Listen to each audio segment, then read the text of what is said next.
old, and they must match perfectly. You don't go to Revelation and make Revelation, let's see, but the Bible here is talking about, let's see, Revelation, the bear, that's Russia. Let's make that one Russia, and let's make that one communism, and let's make that one whatever we want.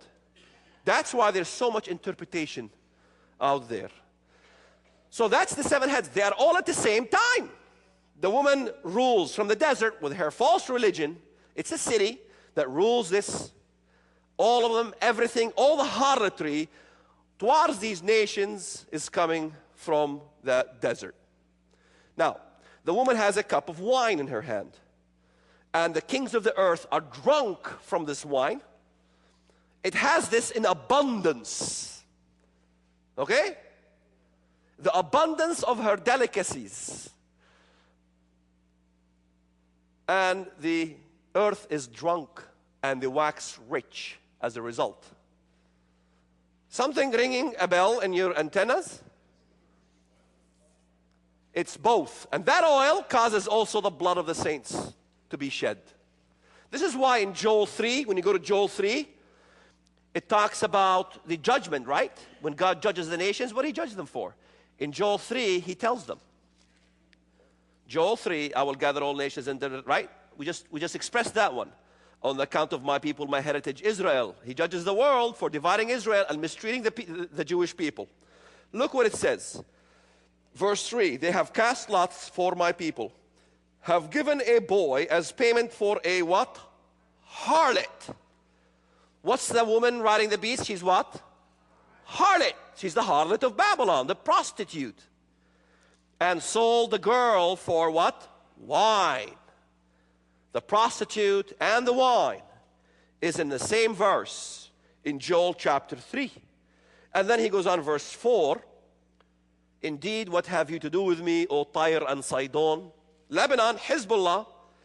Christ is on earth talking to Hezbollah, saying, who are you to mess with me? Do you think you stand a chance? That's what he's saying. And all the coasts of Philistia, Gaza, Hamas. Hamas, Hezbollah, you want to mess with me? That's what he's saying. What religion are they? Muslim. What countries are those? Muslim. You Americans created us Hamasistan over there by your Oslo Peace Accord. Thanks, but no thanks. All the kings of the earth commit harlotry with who? Are they committing harlotry with the Pope? No. Who's saying Islam is a peaceful religion? We're sorry. Even the Pope. He goes to make men's in Turkey. Sorry. You tell me what that's all about. By peace, he will deceive many. Who's telling you that Islam is a peaceful religion? All over the place. That's all they talk about. Islam is a peaceful religion. Islam was hijacked. I turned on the TV, 9/11. There were planes that were hijacked. And by the time it was all over, the officials and the politicians told us that it was Islam that was hijacked. I'm confused. Which one was hijacked? The jumbo jets or Islam? And if somebody hijacked Islam, what was the ransom? If there is a ransom, guess what? I ain't paid it. Let them hijack it. The confusion that you're living under. Everybody's believing everything's hunky-dory.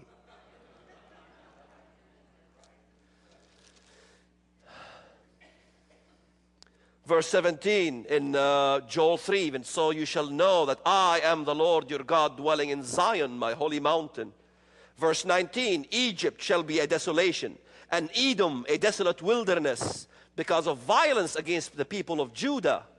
Muslim, Muslim, Muslim. Look at verse 21. For I will acquit them from the guilt of the bloodshed, whom I had not acquitted, for the Lord dwells in Zion. Verse 16, the Lord also will roar from Zion and utter his voice from Jerusalem. The heavens and the earth will shake at his presence. And these countries he's fighting in every single context, every single place where Christ fights. And it's very clear that God is on earth. The nations are Muslim. Here's the confusion. Wait a minute, Walid, we have a problem. Because the feet are iron, and that's the Roman Empire. Well, yes, it's the Roman Empire. But what part of the Roman Empire is the Bible talking about?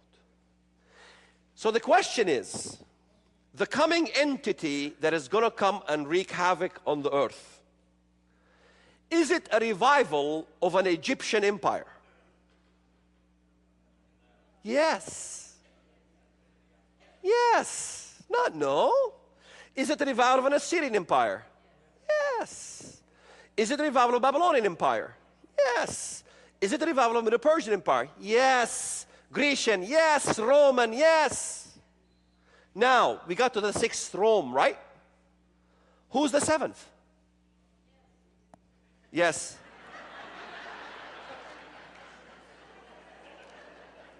Who is the seventh? 5 have fallen. Look at that. In chapter 17 of Revelation, there are also 7 kings. 5 have fallen, verse 10. One is, the other has not yet come. Ah, there's a number 7 here. Who's number 7? You remember we talked about the star? You know, Satan is as a star that fell from heaven, an asteroid. You know, in Acts chapter 9, it talks about asteroid worship. What is the black stone? An asteroid that fell from the skies. And in Acts chapter 19, it talks about, to the believers, it says, do not worship Artemis and her image that fell from heaven, from Zeus. And that was an asteroid, literally an asteroid, a black stone that they worshipped in Ephesus in Turkey. We have